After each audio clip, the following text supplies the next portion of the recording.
Go. Good afternoon, everyone. I'm Kathy Asiag, Executive Director of the Jewish Community Foundation of Montreal, and we're so thrilled to be offering you this seminar on an important topic. I just want to mention many of you are familiar with our PAC seminar that we do annually. And what the JCF is seeking to do is launch a Center for Philanthropic Learning to share our knowledge more often, more deliberately with our professionals, with our fund holders, and with charities. So this is our first additional seminar. There will be many others.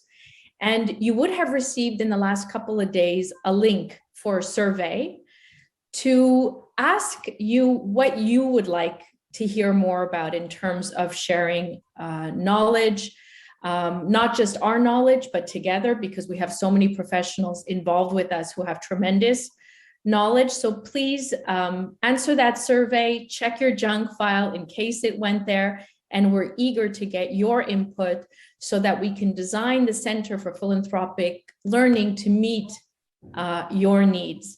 And with that, we're very happy today to have more than 150 people registered for this event on a very important topic of cross-border issues. And just by way of a short introduction, Rhonda is a partner at Davies with over 25 years experience of dealing with high net worth clients and providing strategic advice, personalized estate planning. And she's been a member for many years of our professional advisory committee at the JCF, a member of the finance and audit committee of the Integrated Healthcare and Social Service Network for Universities and the West Center Montreal. Shlomi Levy, I've known for most of my adult life.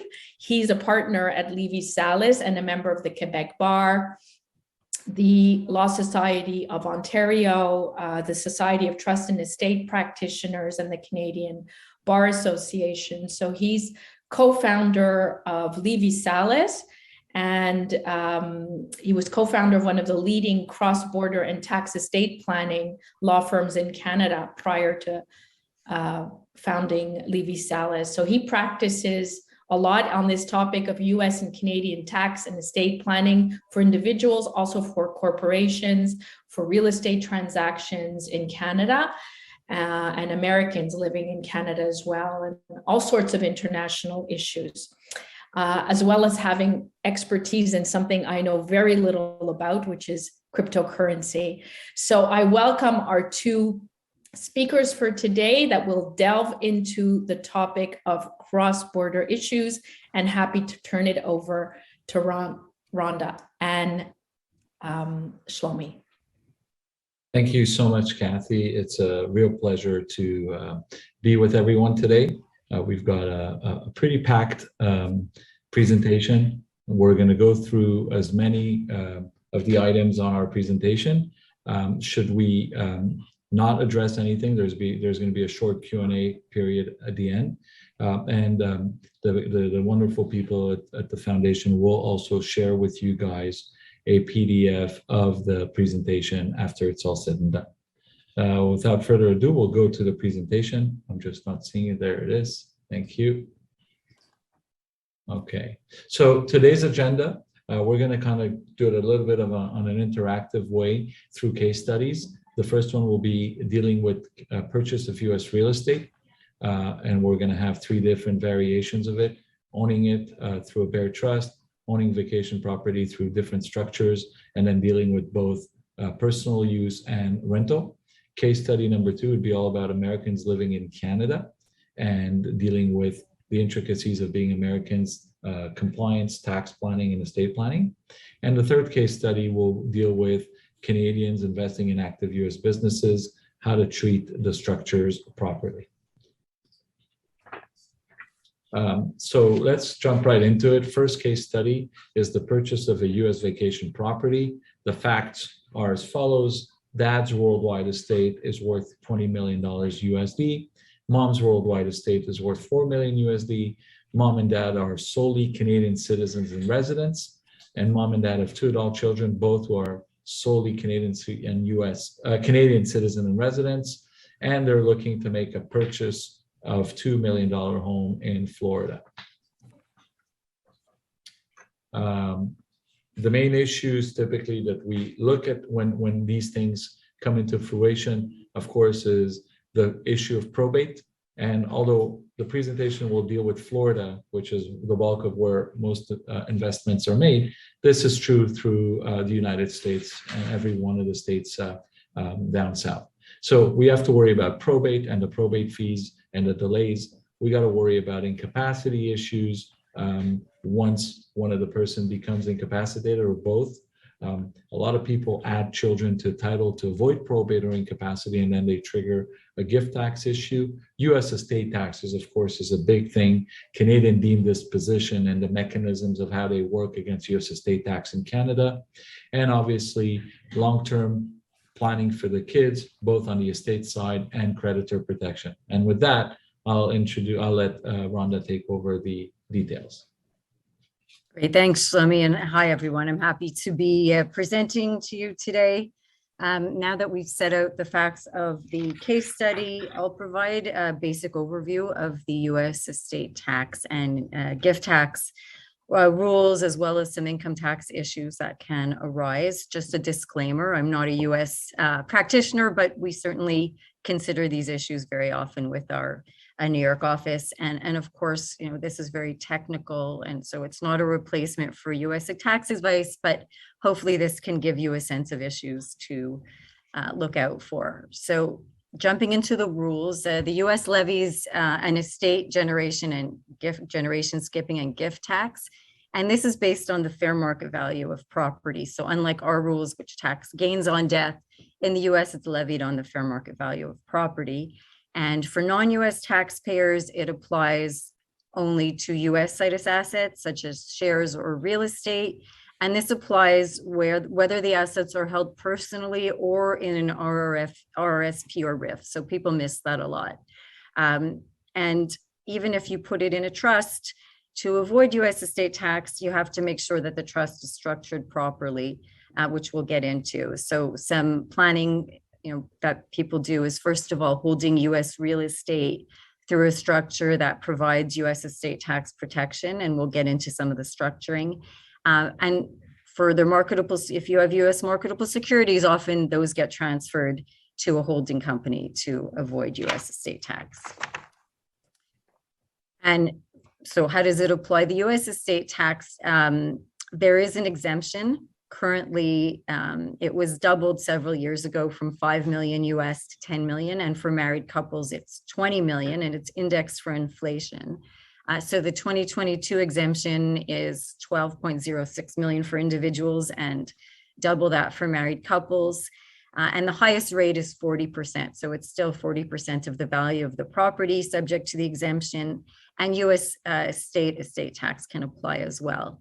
And even if you have an exemption, when a Canadian dies and they have US assets exceeding 60,000 US, they still have to file, their estate still has to file an estate tax return, which is quite cumbersome. So even if you're under the limit, you really do want to avoid exceeding the $60,000 threshold to avoid this compliance. And in our facts, without planning, we would have this, a U.S. estate tax return would be required, and U.S. estate tax could apply. Next slide, please. So, people often ask, the exemption's so high, it's 10 million or 20 million, do I still have to do U.S. estate tax planning? And the answer is often yes, because first of all, built into the law is a so-called sunset clause, which means that the exemption limit drops to its historical level of $5 million in 2026. So this is built into the law, again, indexed for inflation. And also under our treaty, Canadians only get a prorated part of the exemption. So you calculate your US assets over your worldwide assets, and in your worldwide assets, you include any insurance also. And then that's the percentage of the exemption you get. Now, if your worldwide estate is less than the exemption limit, the math usually works out that you're not subject to the estate tax, but that's the calculation. And there's also still under the treaty, Canadians do get a duplicated, they can get a second exemption for their spouse as well. And I guess we always kind of bear in mind that another government can reduce or increase the exemption. So these are always moving targets. The gift tax, it applies to any gift, whether it's a full gift or a partial gift. And so US citizens and domiciliaries are subject to any gifts, regardless of where the property is. And for Canadians, you're only subject to gift tax on US tangible personal property. So for example, US real property. There is an exclusion of $16,000 per donee. And if you're making a gift to your spouse who's not a US citizen, then the exemption is $164,000, and there's indexing. So, in our example, if mom and dad want to get US assets out of their estate and maybe want to make gifts to their children, if they exceed this $16,000 per child, they're going to trigger gift tax. So as a general rule, Canadians can make gifts to US individuals. So for example, we often have clients who want to make a gift to their children in the US to buy a house or for some other reason. You can do that without worrying about triggering gift tax as long as the gift is made in Canada. So that's the key. So often we say either do it by notarial deed, or if the child has a US bank account, make the gift to the child's US bank account. Of course, there's reporting if a child has a US bank account. You always, a non-resident, a US person has to report all their foreign bank accounts, but again, there's no gift tax. So very important to structure and not just wire the funds to your children in the US. And on the children's side, the gift tax is imposed on the person making the gift, as long as, and even if it's a gift that doesn't trigger gift tax, if a US person gets a gift from a foreigner that exceeds $100,000, they still have to file a form to report it. So that's something else that people have to be mindful of if they make gifts. As I mentioned, there's also state estate tax. So there's, I understand, 12 states that levy their own estate tax, and the exemption limits are different. We have an example there that Massachusetts, the limit's only 1 million US, the exemption room, and 6 states have a state inheritance tax where the tax is actually payable by the beneficiary of the estate. So again, something that you have to be mindful of. So if we just want to compare the Canadian regime on death and the US regime on death, so from a cross-border perspective, in Canada, we have a deemed disposition rule. So Canadians are deemed to dispose of their worldwide assets. US estate tax applies to US citizens and most green card holders on their worldwide assets. In Canada, the deemed disposition applies to non-residents who have taxable Canadian property, such as Canadian real estate, whereas the US estate tax applies to non-residents who have US situs assets over $60,000, again, subject to the exemptions I discussed. Canada levies the tax based on gains, whereas the US, it's based on value. In Canada, we have a rollover if you leave assets to your spouse or a spousal trust, plus we have the principal's residence exemption. And in the US, there's the exemption amounts that I had discussed and the marital deduction. So getting back to our case study for a moment, in certain cases where you are clearly under the exemption limit, where the value of the property is extremely low and you have no issue whatsoever from a US estate tax perspective, you might want to do very basic planning and just put assets essentially in a bare trust. And that really takes care of probate, but it does not protect against US estate tax. And for that, we'll get into, Shlomi will introduce the next fact pattern. Yes, so the next fact pattern, if you recall on the first fact, we had mom with a lot of money and dad with significantly less amount of money. And we could have, typically as Rhonda said, either title the property in mom's name alone and then leave it through some sort of a testamentary trust to dad, making sure we have the necessary language that is required by the IRS to avoid U.S. estate taxes, and off we go. In this particular scenario, we've changed it up a bit so that both mom and dad are worth $20 million each, and we're going into a scenario where they're both over the exemption individually, and most importantly, on second to die, presuming that husband or wife bequeath to each other, there's going to be significantly more money in the surviving or last to die's hands, and the exemption being what it is. So back to Rhonda on some solutions. Right. So in this case, we typically suggest that the property be held through a structure to protect against U.S. estate tax. Typically, this is an irrevocable trust that's set up to own the property. So one of the spouses would be the party that funds the trust to purchase the property, and the other spouse and the descendants are typically the beneficiaries of that trust. And the spouse who's a beneficiary can be a trustee as well, as long as they act with an independent trustee. And if this is properly set up, then you should have no U.S. estate tax, in addition to the probate protection we mentioned and creditor protection. On the downside of setting up a trust, in Canada, as many of you know, we have a deemed disposition. Trusts are deemed to dispose of their property every 21 years and trigger gains. So that's something that we have to plan for. And I'll just get into a little bit more detail about how we set up these trusts. You know, some of it is spelled out in more detail in the slides, but essentially, one of the spouses contributes the funds. The trust is irrevocable, so the assets cannot go back to the spouse who put the funds in. And if a beneficiary is also a trustee, they can't have power over distributions. Only the independent trustee can do that, because if you have too much power, you can be viewed as owning the property and it falls into your estate. And you want to be mindful to have a majority of Canadian trustees. And in Quebec, we always need at least one trustee who's not a beneficiary. And to fund the expenses, the settlor will continue to make gifts to the trust. And importantly, as I mentioned, all the funds should go through a trust bank account in Canada. So there's no risk of making a gift of US situs property. Canada respects these structures and doesn't impose a shareholder benefit or any kind of benefit for using trust property, unlike the historic structures where people bought these properties through corporations. If you do that now, you have a shareholder benefit for using the property. They grandfathered existing properties, corporations that were in place, I think it was 2005 or 2006, but we don't have that issue with trusts. And on a sale by the trust of the property, you'll have a gain in Canada and the US, but you will have a credit in Canada for the US tax.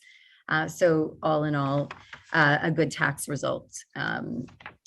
And on the US side, there are certain issues. I'll just skip over one more slide, Shlomi. On the US side, you'll have some US tax filings when the property is disposed of. And the other, as I mentioned, you have to make sure that there's not too much oversight and control. You'll often see either, as I said, independent trustee making the decisions, and you'll usually couple that with what we call a HEM standard, that you can make distributions for health, education, maintenance, and support. Not always relevant in this context.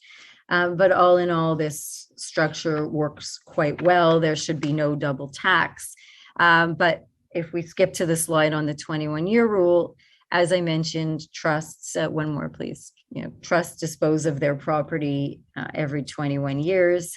But there's planning you can do for that, which is typically to roll the property out. You can transfer it out in advance of the 21 year to Canadian beneficiaries, or at least fix the interest, because often these trusts are discretionary.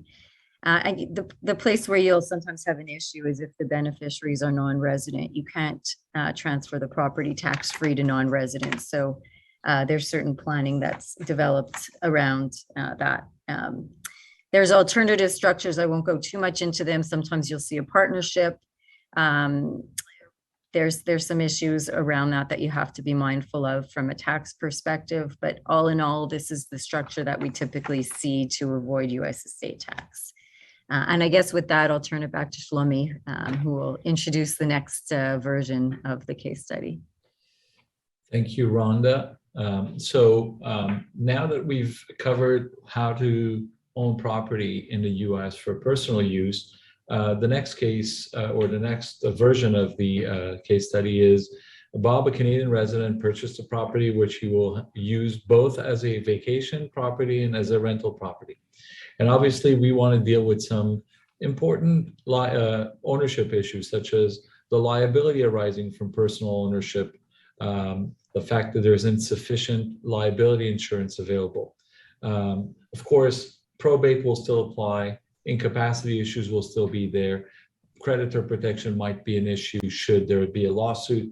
And the famous U.S. estate tax is also a big problem. From a compliance perspective, we also want to make sure we've got the proper team around this scenario, because there's going to be various tax reportings on both sides of the border. Depending on how everything is done, sometimes you'll find yourselves in front of different tax treatment on both sides of the border, and income and capital gains need to be reported.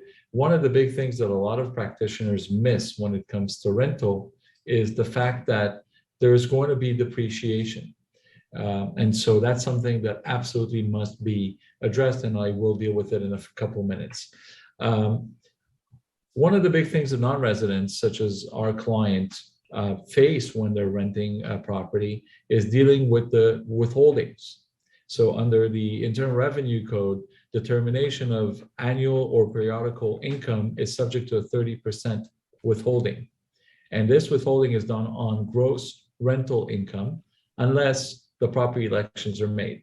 And typically you want to file a W-8 Ben ECI, making an election that the income is effectively connected income in order to get the income treated or the tax treatment or withholding done on your net income, rental income, and not on the gross, and typically giving you the opportunity to file a 1040 NR just on the net income. Tax in various states is in play. There's only a few states that don't tax individual income, such as Florida, Texas, Wyoming, South Dakota, and Alaska. And I don't know how many of our fellow Canadians go buy rental vacations or winter vacations in Alaska. So I think the last one's a bit moot. But we want to make sure that you know that there's also a mechanism to paying state tax. You have to declare the income on both sides of the border in Quebec and on the federal. We obviously, once you get into the rental mechanism, you're dealing with compliance obligations and disclosure obligations of ownership outside of the country with Form T 1135. And if the property is owned by a corporation, Rhonda made allusion to the fact that there's going to be a shareholder benefit. So if you're owning it through the specific structure, you may have to deal with all these things. As I also mentioned earlier, depreciation is mandatory in the US. And because it's mandatory and it's got a fixed formula, most often people are gonna find themselves with operating losses on the US. Canada is a different regime, and we want to make sure that whichever professionals are handling that they know how to handle it so that the cost basis at recapture is as close as possible to each other. So also, you sell a property, you're subject to US capital gains. The best way to deal with it is by filing Form 1040 NR. Canadians will be required to have ITIN numbers. It's obviously tricky. Many people think they can just go and apply for an ITIN, but there needs to be reasons for them. And more often than not, the IRS rejects the ITINs. Tax rates in the US, capital gains will depend on the structure. When we're talking about individual rates, we're looking at a progressive rate capped at 15% for the first $500,000 a gain. And if you're going over that $500,000 or 600 for married couples, you're looking at almost 20%. Once we go into corporations, there's only one rate, and it's a 21% flat rate plus state income tax on the corporations. You also have to make sure that your clients know that they also have to report that income in Canada. Often we hear clients saying, oh, I've reported in the US. What does Canada have to do with it? I often hear I reported in Canada. What does the US have to do with it? We want to make sure it's reported on both sides. And we want to make sure we claim the proper foreign tax credits and don't get any mismatch. Big disclaimer to our clients who purchased when the market was in shambles in the US, the Canadian dollar was at par with the US, and are selling today, there's going to be a currency gain as well that must be declared in Canada. One of the trickiest things on the US side, and clients are always surprised or stunned by it, is the famous FIRPTA withholding, where foreign sellers are subject to a 15% withholding on every disposition. There's a couple of tiny exceptions to that rule, where the sale price is under $300,000 and where the buyers agrees to sign an affidavit of personal use that allows the exemption to eliminate the FIRPTA withholding. For properties between $300,000 and $1 million, there's an added bonus of getting these affidavits and signed by reducing the withholding from 15% to 10%. But at the end of the day, the money needs to be remitted unless you apply for withholding certificate. And it's extremely important that you are properly accompanied by a good professional, because failure to remit the money to the IRS within 20 days of the closing, typically buyers will be responsible for hefty penalties and interest on those amounts. So case study number 3, case study number 1, version 3, on the slide, what we're getting is the various options to purchase property. Obviously, Canadians love using corporations because of the lower tax rates in Canada. So those are very popular. But if you have any personal use, as Rhonda mentioned, we'll have the benefit, the shareholder benefit rule apply and taxation occurring. A lot of Americans will recommend the use of LLCs. And I think everybody on this thread probably knows that LLCs are no good. They cause double taxation for Canadian residents, so we try to stay away from them. US limited partnership or Canadian partnerships in general are very good on the US side because they provide the necessary protection. They allow the integration of both Canadian and US partners having the same tax treatment. They're tax flowing or ignored entities on both sides of the border. So they actually work very well depending on where your money comes from the investment. And of course, when you're going to use corporate money, you want to make sure to make do with some important Canadian tax dispositions known as FAPI, Foreign Accrued Passive Income. So typically, practitioners will recommend tiered corporate structures where your US entity is owned by a Canadian entity, of avoiding double taxation.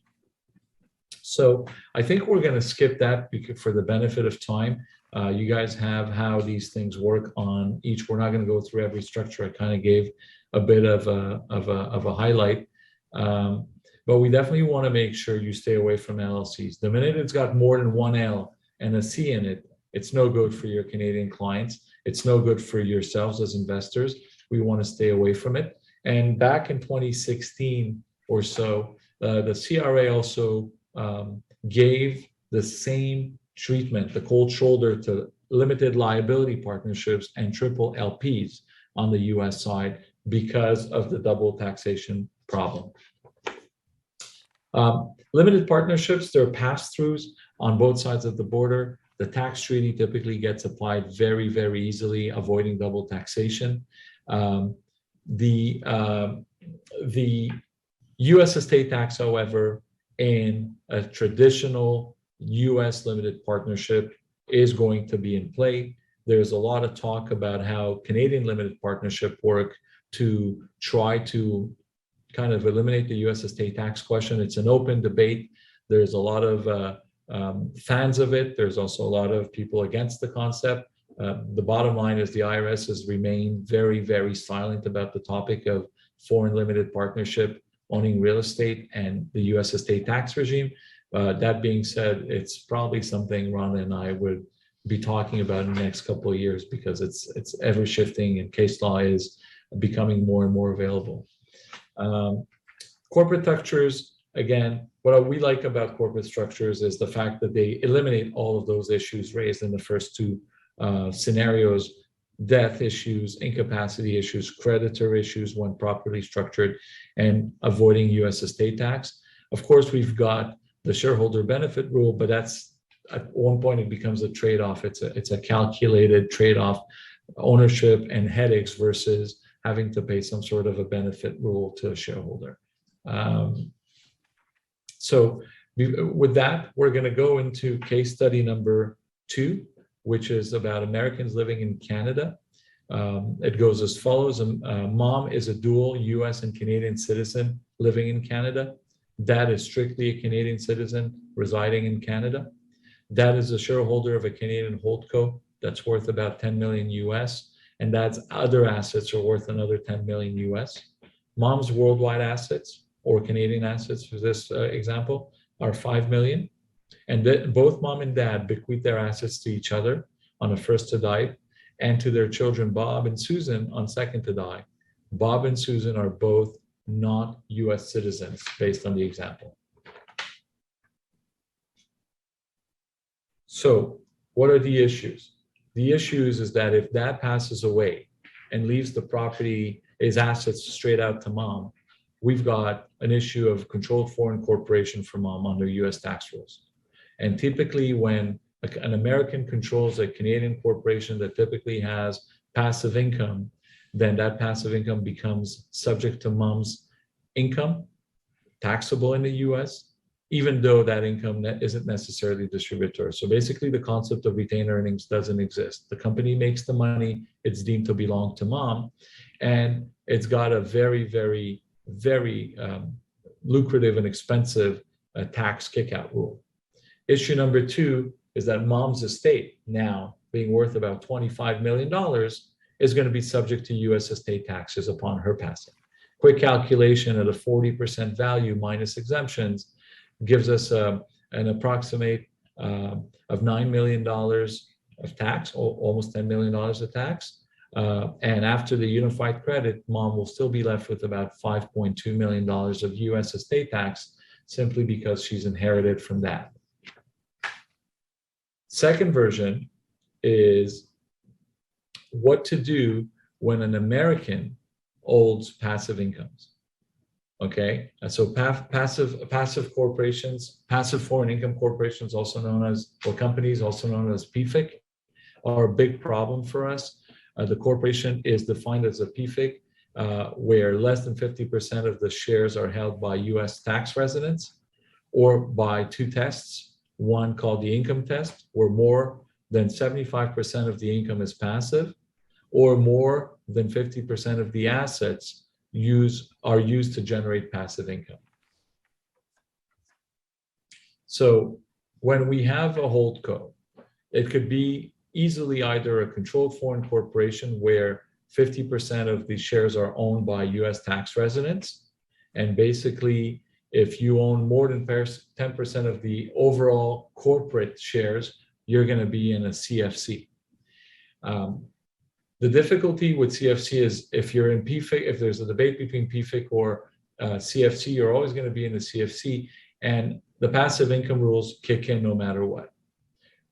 Donald Trump introduced the global intangible low taxed income, the GILTI rule. Look at the names they give in America to the rules, GILTI and PFICs and stuff like that, and FATCAT, all this to grab cash. And basically, the US government has now decided that it wants to tax all the retained earnings that US shareholders kept in their corporations over the years. Okay. Basically, it applies to CFCs and complements the CFC rules, and by including undistributed active income in U.S. taxable income of a U.S. shareholder that owns more than 10% of a company. So all CFCs, if you look at the definition of CFC, all CFCs are subject to this massive tax. The U.S. government left a window for people to make deals and pay a certain number of tax within a certain window, and that's done. So now we're back into expensive kick-out rules. You touch that money, you don't declare it properly, it's going to be tax devastation. What are the solutions? Well, if you're going to have a U.S. owning or Canadian owning property that will eventually be left to U.S. citizens and U.S. taxpayers, a very simple solution is the conversion of the holdco into an unlimited liability corporation. It avoids the CFC status and the GILTI rules because the ULC will be a disregarded entity for tax purposes. And that conversion is actually done on a tax-free basis during dad's life. Now, should we have some U.S. estate tax problem, we could always use the ULC to purchase life insurance policies on dad's life. The ULC pays the premiums and funds the capital gains tax on dad's death, the deemed disposition rule, and so it allows us to avoid taxation. Americans living in Canada, if we want to also, for the other assets which are not necessarily corporate, but may put mom or throw mom into the scenario where she's subject to U.S.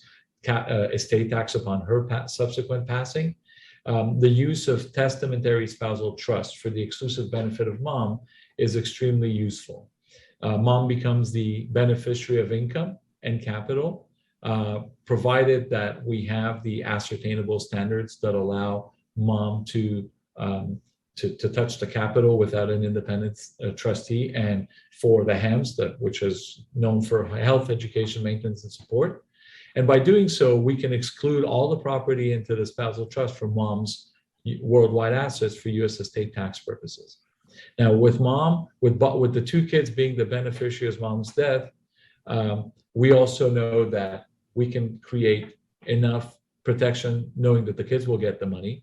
And with the life insurance mechanisms that we've created, there'll be enough CDA so that Bob and Susan can inherit the chunk of the estate without having to worry about cash flow or taxes.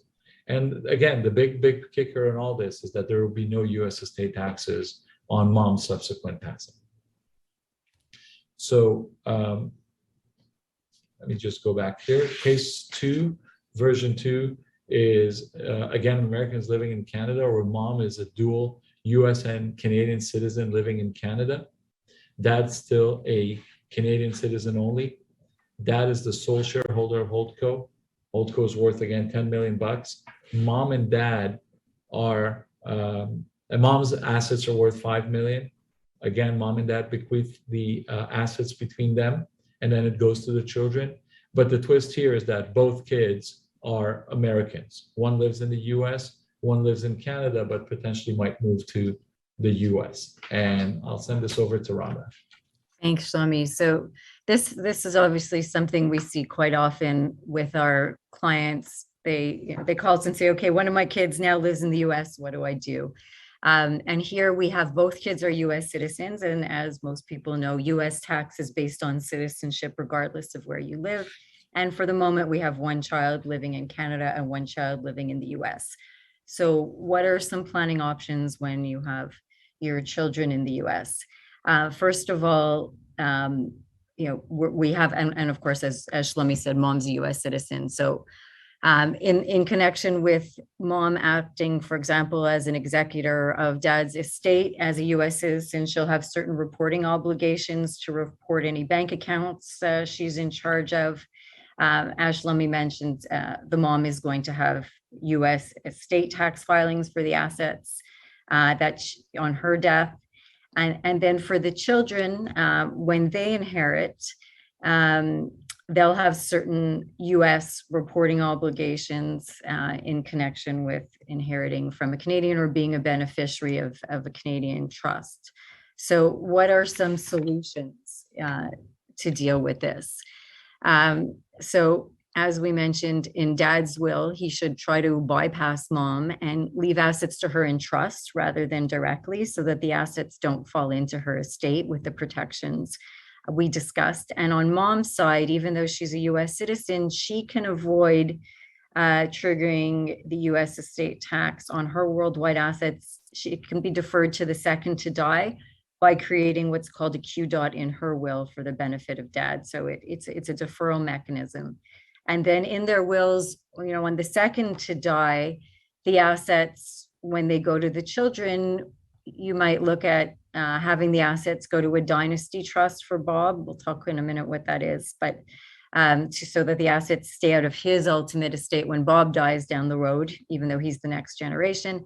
And for Susan, who's a US citizen resident in Canada, you can look at having a dynasty trust or perhaps a Canadian testamentary trust. So let's dive into these trusts and what they mean. So often you will see in high net worth estates, even leaving aside the cross-border aspect, that people don't want to put a large amount of assets directly in their children's hands, not at a young age and certainly not all at once.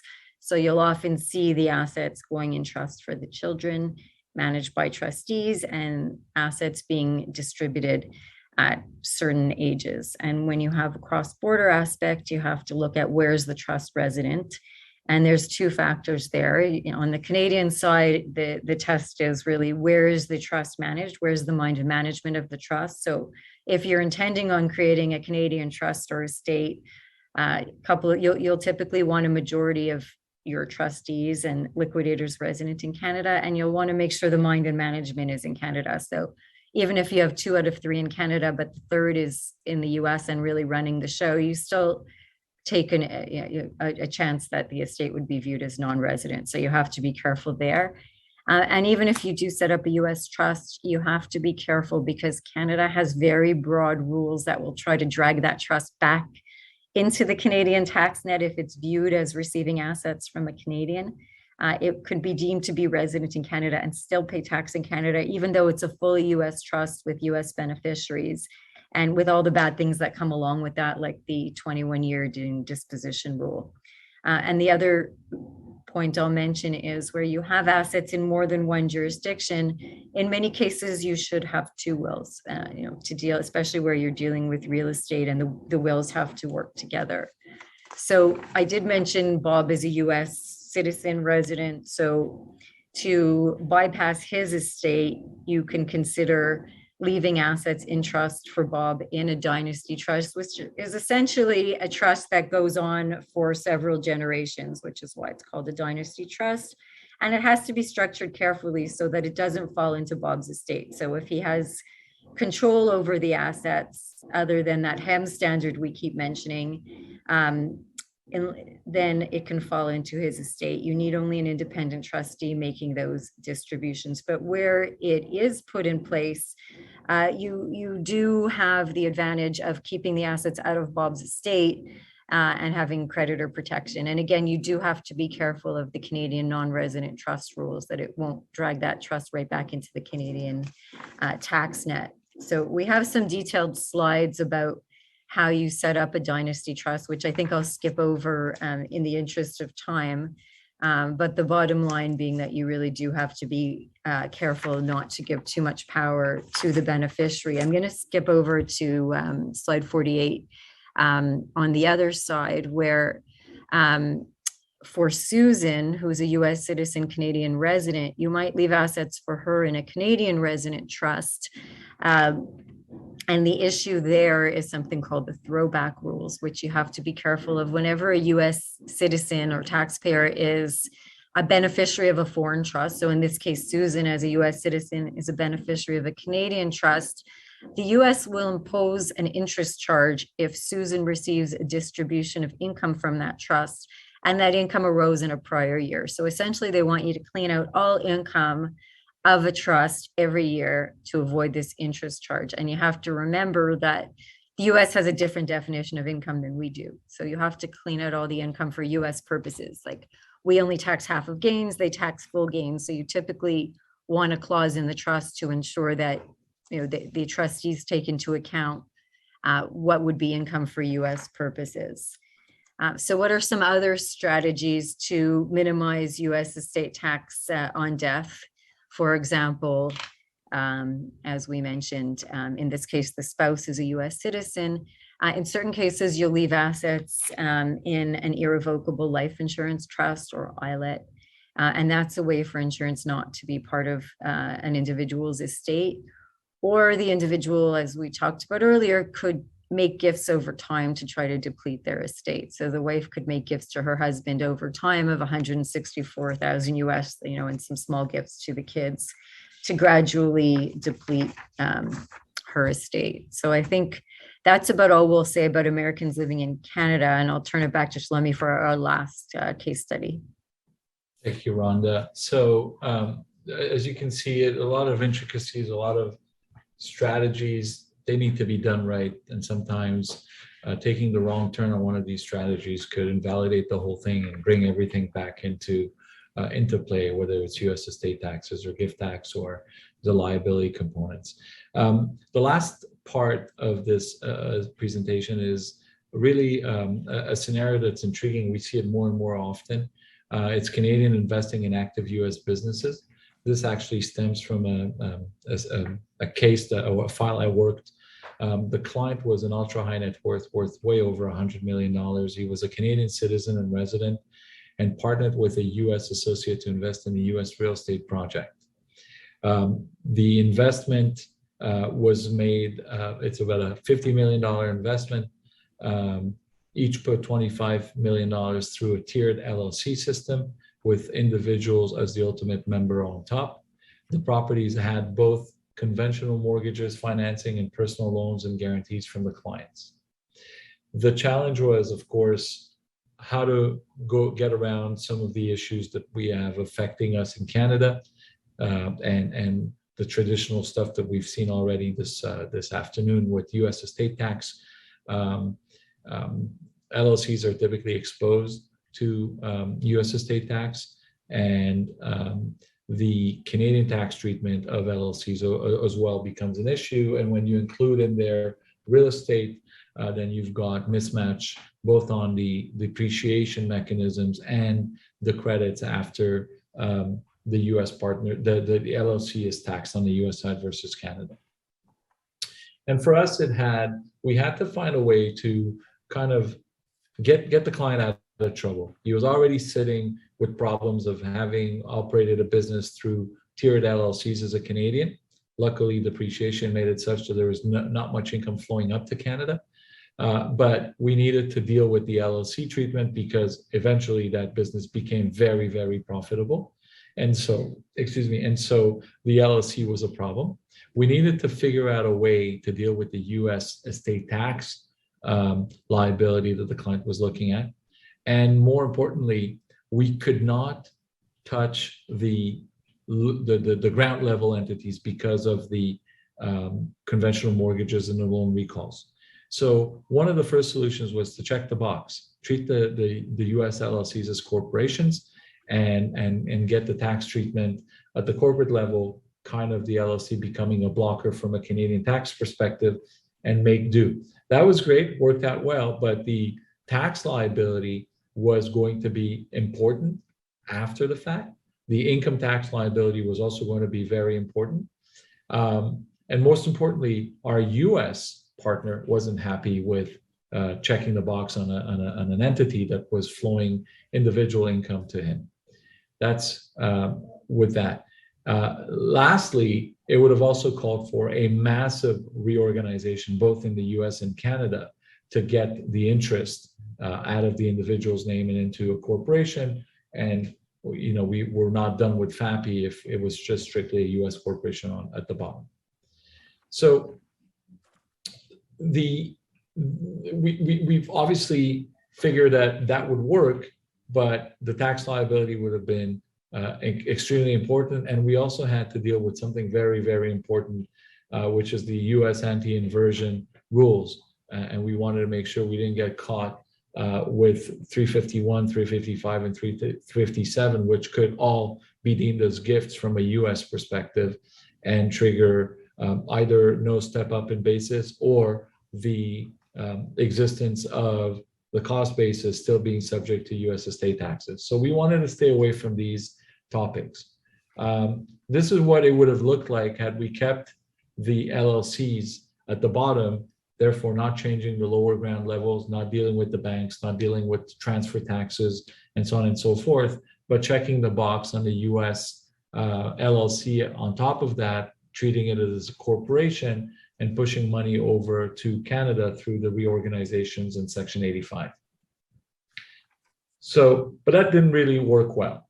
So we went into the concept of, can we get this through, can we revert everything and can we treat everything as corporations, convey each parcel to a new US limited partnership, and make sure that the Canadian interest is now held by a Canadian limited partnership.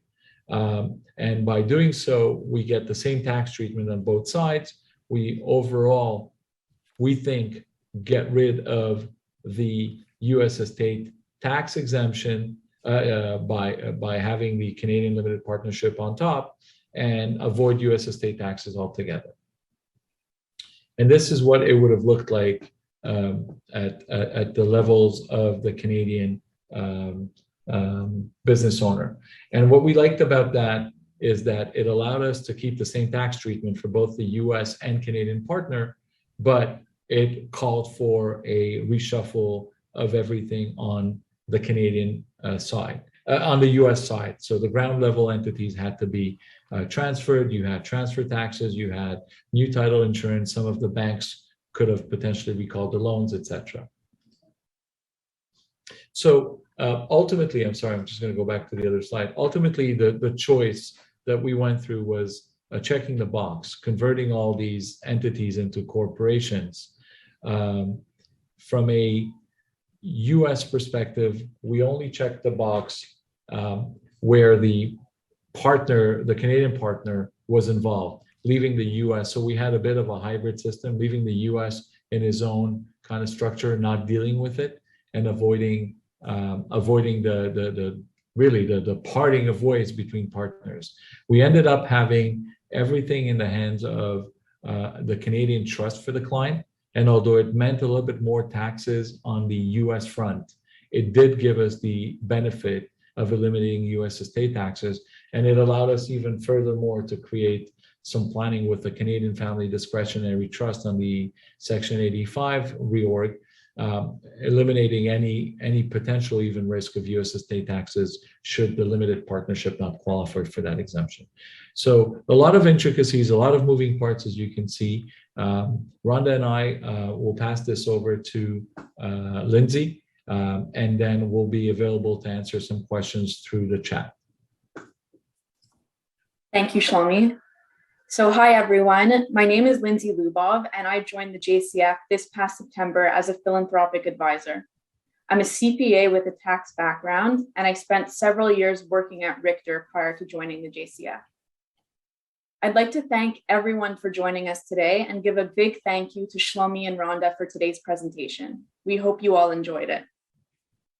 I wanted to take this time to let everyone know that the JCF will be holding our annual PAC seminar coming up on June 8th at 8 a.m. Again, this year, it will be held virtually, and you should be receiving the invitation in your inbox sometime next week.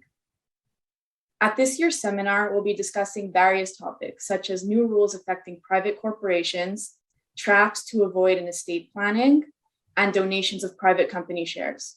So please be on the lookout for that invitation, and we hope to see you there. Once again, thank you everyone for joining us today. We have some time now for a quick Q&A period. So if everyone can please write any questions you may have in the chat, Shlomi and Rhonda will go over it now. And if we don't have time to answer all questions today, I'll leave my email address in the chat. So please feel free to reach out to me with your questions and we'll get back to you.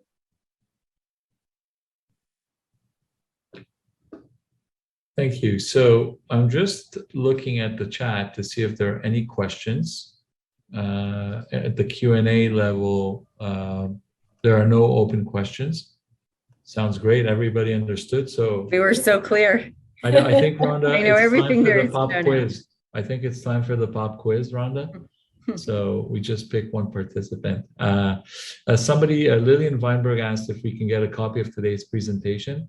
The answer is yes. The wonderful people at the foundation will send a copy of a PDF copy of this presentation to all the participants and everybody who registered. And so Lindsay will take care of it. And yeah, Lindsay already answered that. That's quick too. That's efficiency. That's it. It seems like there's no questions. Of course, the presentation will contain both of our contact information. So if somebody has a question, somebody wants to run anything by Rhonda or myself, feel free to reach out to us directly. That'll be our. Someone asked one question just now, Shlomi, and sorry, something go I ahead. touched on, so I can answer it. They said, can a Canadian wire a gift to a US person? So that's something I touched on. We typically advise against that because it's unclear if you're making a gift of US property. And so typically we say that the gift should be made in Canada in some of the ways I said, like either through a Canadian bank account of the recipient or by notarial deed. But there is a risk if you just simply wire the funds that as it crosses the border, it somehow becomes a US gift. Yeah, and to add to that, if sometimes parents are so eager to help that they're helping a child buy a home or whatnot, the money wires directly to the title company, and it's definitely going to be deemed a gift of U.S. real estate, subject to that famous gift tax. So with more that, I questions? guess we finished right on time. Yeah. Thank you, everyone, very much for attending. Thank you so much. Have a wonderful day.